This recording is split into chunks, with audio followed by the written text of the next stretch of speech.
영상은 개그맨 이정규 씨가 사회를 이렇게 장애인 노래 대회 사회를 보다가 그 노래 부르는 모습이 너무도 감동적이어서 그때 이제 영상을 이렇게 찍어 놓은 것이었습니다. 가수가 꾸민 장애의 딸이 노래하는데 다리에 힘이 빠질까, 배에 힘이 빠질까, 그래서 뒤에서 무릎을 꿇고 그 뒤를 받치고 있는 어머니의 모습을 여러분 보셨을 것입니다. 노래 부르는 딸의 모습만 보이게 하려고 무릎을 꿇고 자신의 모습은 온전히 감추고 딸을 응원하며 뒤에서 같이 노래를 부르고 있었습니다. 그런데 이 광경을 보고 난 이후에 5년 뒤에 장애인 노래대회가 있었는데 그때 또 비슷한 광경을 본 거예요. 그래서 가서 물어보았습니다. 혹시 5년 전에 그때 있었던 그 담임 양이냐고 물어보니까 그게 맞다고 했어요. 이제 이미 어머니만큼 훨씬 키가 훌쩍 커버렸지만은 여전히 딸 뒤에서 그 딸을 받치고 서 있는 그 어머니, 딸의 뒤에 자기는 온전히 감추고 딸의 가수가 꾸민 딸을 응원하면서 뒤에 함께 노래를 부르고 있는 그 어머니의 모습을 우리는 보았습니다. 이 영상이 알려지면서 이제 뉴스에도 나오고 지금 본 영상은 바로 2024년 5월에 만들어진 영상을 제가 편집을 한 것입니다. 자식 뒤에 무릎을 꿇고 있는 어머니, 자식 뒤를 받치고 서 있는 어머니, 이 세상의 모든 우리들의 어머니의 모습이 아닐까 생각을 합니다. 가장 아름다운 어머니의 모습. 그래서 이 딸은 고백합니다. 어머니 없는 삶은 존재할 수가 없는 삶이라고. 어찌 이 이담이 이 딸만 그렇겠습니까? 누구든지 어머니라는 단어를 떠올리면 눈시울이 뜨거워지고 그 이름이 이 세상에서 가장 아름다운 이름, 가장 헌신과 사랑을 대변하는 이름일 것입니다.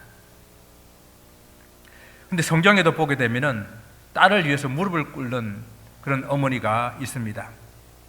오늘 우리가 함께 읽었던 이 본문은 주님으로부터 큰 믿음을 가졌다고 칭찬받는 이방 여인에 대한 그런 말씀입니다. 우리가 이 어머니 날을 맞이해서 딸을 위하는 그런 어머니의 헌신과 사랑의 관점에서 이 여인을 한번 생각해 보기를 원합니다. 근데 오늘 본문 말씀 마가복음 7장 이 말씀은 오늘 전반전 말씀을 한번 보시게 되면요, 예수님께서 유대인들의 외식적인 그런 행동을 책망하시는 내용들이 나와요. 유대인들은 형식적으로는 손을 씻고 그리고 옷에다 물을 뿌리고 하는 그런 정결 예식을 행했는데 마음으로는 그들의 참된 회개가 없었다라고 하는 것을 주님께서 책망하신 것이죠. 하나님의 법은 버리고 오히려 사람들의 율법, 사람들의 계명, 사람들의 유전을 더 중하게 생각하는 그런 유대인들의 모습을 책망하신 것입니다. 그래서 그런 유대인들의 외식적이고 형식적인 그런 모습들을 책망하면서 한 가지 예를 들었는데 그 예가 10계명 중에서 제5계명의 말씀입니다. 모세는 내 부모를 공경하라 하고 내 아버지나 어머니를 모욕하는 자는 죽임을 당하리라고 이렇게 분명하게 말씀하고 있고, 우리가 잘 알다시피 10계명 제1계명에서부터 4계명까지는 우리가 하나님을 어떻게 섬기며 사랑할 것인가에 대한 말씀이고, 그리고 5계명부터 10계명까지는 우리가 더불어 사는 사람들과의 그런 계명인데, 사도 바울은 출애굽기 20장 말씀을 그대로 인용하여서 이 4계명, 5계명부터 10계명까지 있는 이 내용들 중에서 오늘 이 5계명이 약속이 있는 첫 계명이다라고 이렇게 말씀을 하셨습니다. 그래서 에베소서 6장 1절에서부터 3절까지 말씀 보게 되게 되면은 자녀들아 주 안에서 너희 부모에게 순종하라. 이것이 옳으니라. 내 아버지와 어머니를 공경하라. 이것이 약속 있는 첫 계명이니 이로써 내가 잘되고 땅에서 장수하리라 말씀을 하고 있습니다. 이 말씀은 그냥 단순한 명령이 아니라 이 계명을 잘 지키면은 땅에서 잘되고 장수하게 된다는 복이 약속되어져 있는 그런 말씀이었습니다. 그래서 성경은 이것을 약속 있는 첫 계명이라고 그러는데, 여기서 첫 계명이라는 이 말은 계명 중에서 처음 것이라고 말할 수도 있겠지만은 또한 이런 약속이 있는 유일한 으뜸이 되는 계명이다라는 그런 뜻을 가지고 있습니다. 그런데 유대인들은 사람으로서 가장 기본이 되고 중요하고 하나님의 약속이 있는 이 유일한 계명을 지키는 데 있어서도 그들은 형식적으로, 외식적으로 지켰다라는 것입니다. 여러분, 유대인들의 이런 고르반이라는 제도가 있어요. 고르반 하게 되게 되면 그 말 뜻은 제물이다, 헌물이다라는 그런 뜻을 가지고 있습니다. 그래서 하나님께 바치거나 드리기로 약속한 그런 물건 혹은 제물을 의미하는 거예요.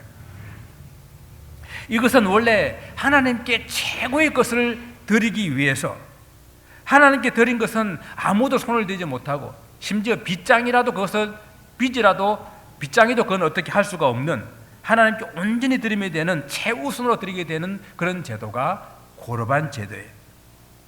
그런데 사람들은 이 제도를 악용하여서 부모를 복양하지 않으려는 수단으로 사용을 했다라는 것입니다. 하나님께 고르반하여 드리게 되게 되면은 부모를 복양하는 것을 면해주는 그런 제도로 이용을 했다라는 이야기입니다. 아니, 이것은 악용이죠. 하나님을 사랑한다고요, 하나님께 모든 것을 드린다고요. 그런데 자기 눈앞에 있는, 눈에 보이는 사랑과 헌신을 우리에게 쏟아부었던 그 부모님을 복양하지 않으면서 하나님을 사랑한다는 것이 얼마나 모순된 것인가라는 것을 말하고 있는 거예요. 이와 유사한 말씀이 요한일서 4장에 기록되어 있습니다. 누구든지 하나님을 사랑하노라 하고 그 형제를 미워하면 이는 거짓말하는 자라고 그랬어요. 보는 바 형제를 사랑하지 아니하는 자가 보지 못하는 바 하나님을 사랑할 수 없다라고 말씀하고 있습니다. 여러분, 형제뿐 아니라 나를 낳아주시고 길러주신 부모님을 복양하지 않고 사랑하지 않으면서 눈에 보이지 않는 하나님을 사랑한다는 말은 거짓말이라는 겁니다. 그래서 오늘 마가복음에서는 이러한 예수님의 책망과 예를 들으신 그 이후에 오늘 이 사건을 기록함으로써 하나님께서 부모를 공양하라고 주신 계명을 형식적으로, 심하게는 자기 신앙을 핑계 삼아서 부모를 공양하지 않는 그런 사람들의 악한 모습들과, 그리고 정말 그 병든 딸을, 귀신 들린 딸을 고치기 위해서 온갖 헌신과 정성과 사랑을 쏟아붓고 있는 한 어머니를 대조시켜서 우리에게 보여주고 있다라는 것입니다. 그래서 오늘 이 내용은 예수님께서 두로 지역으로 들어가셔서 어느 한 집에 들어가셨습니다. 조용히 좀 쉬고자 해서 들어가신 것이죠. 그런데 그 집에 한 여인이 찾아왔습니다. 이 찾아온 여인은 헬라인이라고 그랬어요. 헬라인이라고 강조하고 있는 것은요, 이 사람은 유대인이 아니다. 옛날 유대인들의 사고방식은요, 이 세상에는 하나님의 선택을 받은 유대인들과 선택받지 못한 이방인이 나눠진다라고 말하고 있었거든요. 그런 의미에서의 헬라인이다라고 주장하는 거예요.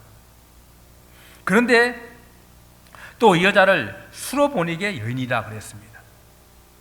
이 수로보니게 여인이라는 것은 수리아와 베니게가 단어가 두 개 합쳐진 그런 말로서 그 여자의 출신 동네를 말하는 거예요. 그러니까 이방 지역에서 태어나서 이방 지역에 살고 있는, 그리고 이방 여인인, 재차 이 사람이 이방인이라는 것을 강조하고 있는 그런 표현이에요.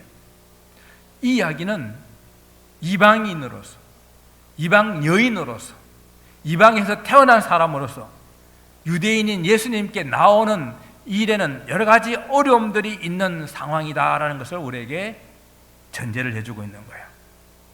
그럼에도 불구하고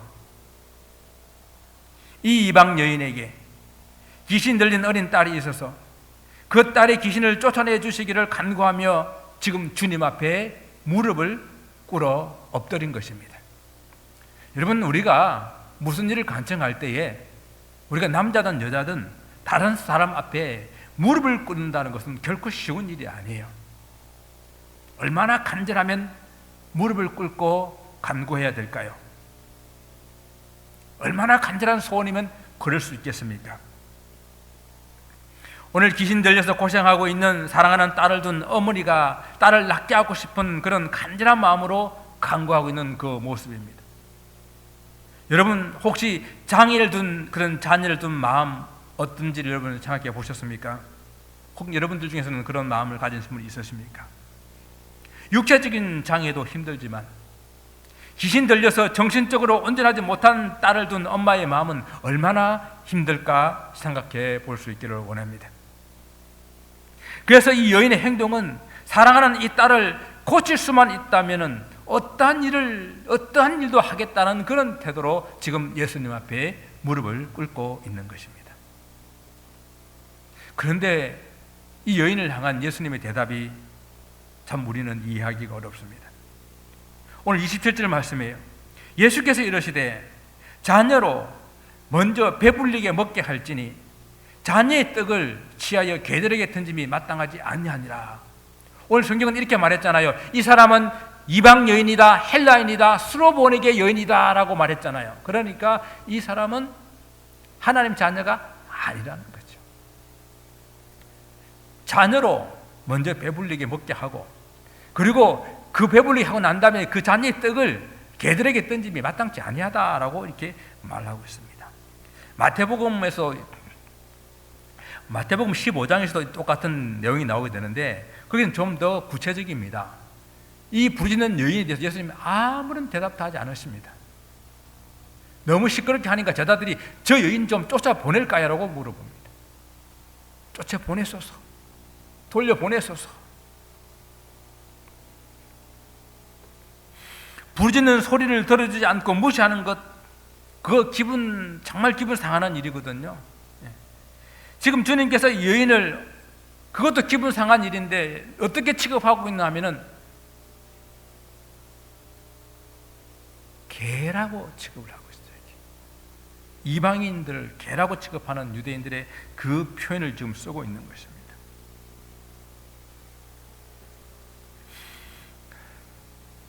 여러분이 이런 취급을 받으면 어떻게 하시겠습니까?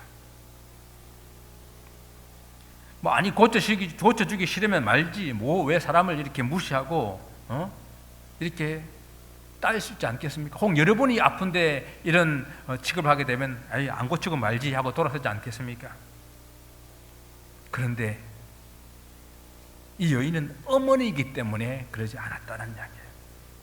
지금 우리가 이 사건을 믿음 좋은 큰 믿음을 가졌다고 칭찬받는 수로보니게 이방 여인으로 보는 것이 아니라 한 귀신 들린 그 딸을 가진 한 어머니로서 이 본문을 한번 다시 보자라는 이야기예요. 어머니는 그렇지 않았습니다. 엄마는 병든 딸을 살려야 하기 때문에 자기를 이방인 개로 취급하는 그 주님의 말씀에도 결코 포기하지 않고 그는 계속해서 말합니다. 28절 말씀이에요. 여자가 대답하여 이르되 주여 옳소이다마는 상 아래 개들도 아이들이 먹던 부스러기를 먹나이다. 그래, 우리를 개처럼 취급하는 것도 괜찮습니다. 하지만 그 부스러기 같은 그 은혜만 주셔도 내 딸이 낫겠다는 그 믿음을 가지고 주님 앞에 나갔지 않습니까? 여러분 눈에는 이것이 딸을 고치기 위한 어머니의 비굴함으로 보입니까? 아니면 어떻게 하든지 그냥 문제만 해결하면 좋다고 생각하고 그냥 엎드려 있는 그런 모습으로 보입니까? 아니면 주님께서 이 여인에게 그래 네가 얼마나 견디는지 보자, 나의 그 모욕과 수치를 주는 이 말을 얼마나 견디는지 보자 하고 계속 시험하고 계신 것입니까? 주님께서는 이 사건을 통해서 병든 딸을 가진 그 어머니의 온전한 헌신과 사랑을 우리에게 말씀하시는 것이고, 그 사랑이 바로 주님의 사랑이요, 그 사랑이 바로 하나님의 사랑임을 우리에게 나타내 보여주고자 하는 것이죠. 우리는 이 본문을 통해서 주님께서 유대인 중에 찾아볼 수 없는 큰 믿음이라고 그를 칭찬하신 것 잘 알고 있습니다. 딸의 병을 고쳐주실 것이라는 큰 믿음, 분명히 큰 믿음입니다. 그런데 그 믿음이 어디서부터 나왔나 하는 거예요. 딸을 향한 강렬한 사랑, 희생, 헌신, 그것이 배경이 되고 있다는 것을 우리에게 보여주고 있습니다. 하나님께서 어머니들에게 주신 사랑과 희생의 마음은 곧 하나님께서 우리를 사랑하시는 바로 그 마음이다라는 것을 말해주고 싶으신 것입니다. 그래서 이사야 성경에서는요, 이 세상에서 가장 강력한 사랑의 한 기준으로 어머니의 사랑을 예를 들고 있어요. 여인이 어찌 그 젖먹는 자식을 잊겠으며 자기 태에서 난 아들을 긍휼히 여기지 않겠느냐. 그들이 혹시 잊을지라도 나는 너를 잊지 아니할 것이라. 이 말은 이 여인이 젖먹이는 자녀를 잊겠다는 것에 강조가 있는 것이 아니라 이 세상의 가장 강력한 사랑, 결코 잊을 수 없는 사랑, 결코 소멸되지 않는 사랑, 그 사랑이 바로 어머니가 그 자식을 향한 사랑이라는 것, 그 사랑보다 더 강한 사랑이 하나님의 사랑이라는 것을 우리에게 말씀해 주고 있는 것이죠. 이 수로보닉의 여인은 엄마이기 때문에 여러 가지 수모도 어려움도 감수하고 그 딸의 병을 고치기를 바라는 그런 마음으로 자기를 낮추고 정말 이방인 개까지 개로 취급하는 그런 모습까지도 낮추면서 예수님 앞에 무릎을 꿇고 간구하고 있는 것입니다. 주님께서는 이 사건을 통해서 어머니의 헌신적이고 그리고 간절한 자식 사랑이라는 것을 사랑을 우리에게 보여주고 있습니다. 그런 사랑을 가지고 부르짖는 여인의 그 간구를 들어주시면서 이 말을 하였으니 돌아가라, 귀신이 내 딸에게서 나갔느니라.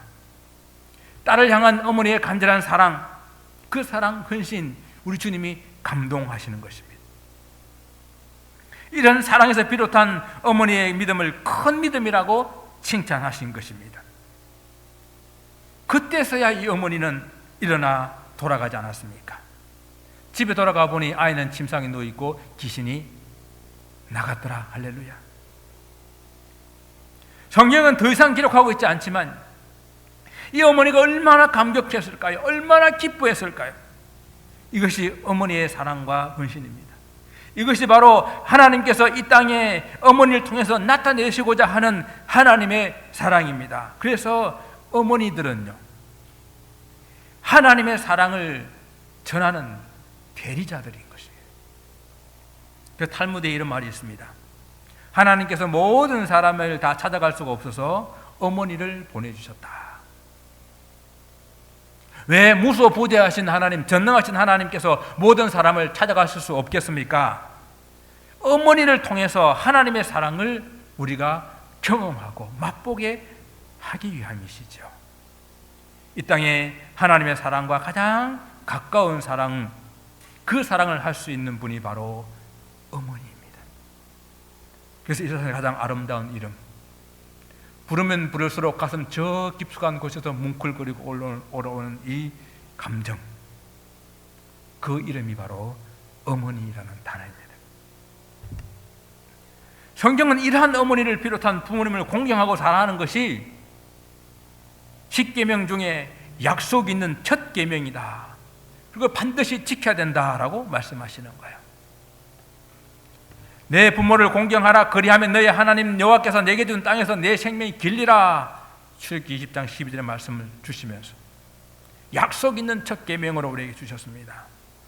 그 외에도 성경은 잠언 말씀을 통해서 너 낳은 아비에게 청종하고 내 어미를 경히 여기지 말라. 내 부모를 즐겁게 하며 너를 낳은 어미를 기쁘게 하라. 우리에게 계속해서 명령하고 있습니다. 이 말씀은 어머니 부모들에게 무조건 잘해라는 말씀이에요. 성경은 한 걸음 더 나아가서요, 부모를 공경하면 하나님이 복을 주시고 반대로 부모에게 잘하지 못하는 사람은 저주를 받을 것이라고 우리에게 말씀하고 있습니다. 신명기에 보게 되면요, 그 부모를 경홀히 여기는 자는 저주를 받을 것이라. 그렇게 하나님께서 말씀하실 때에 너희들은 아멘 할지니라 라고 말씀하고 있어요. 이 말에 따라서 하나님이 선포하시게 되면은 그 의미에 대해서 모든 백성들은 아멘이라고 분명하게 대답을 해라라고 말씀하신 거예요. 심지어는 그 아비나 어미를 저주하는 자는 반드시 죽이라고 출애굽기 21장에도 명령하고 있습니다. 부모를 공경하고 부모를 사랑하는 것이 중요하고 우리 인간의 가장 기본적이고 본질적인 그런 부분인데 왜 하나님께서는 이 십계명에까지 기록하셔서 우리가 그냥 자발적으로, 이게 기본이면 자발적으로 해야 되는 것 아니겠습니까? 근데 왜 십계명에 기록하고 이렇게 하자면 안 된다, 아멘 해라, 아멘 해라, 이렇게까지 하는 것 참 우리가 볼 때는 안타까운 일이라 생각합니다. 우리 수를 돌아봐도 왜 이게 참 잘 안 되는지, 마음은 있는데 왜 참 잘 안 되는지, 그리고 깨달았을 때는 너무 늦어서 더 이상 이 땅에 계시지 않아서 후회하는 시간들을 보낼 때가 많습니다. 부모님을 공경하는 일은 시간이 기다려주지 않기 때문에 지금 하지 않으면 안 된다라는 것을 우리에게 교훈으로 주고 있죠.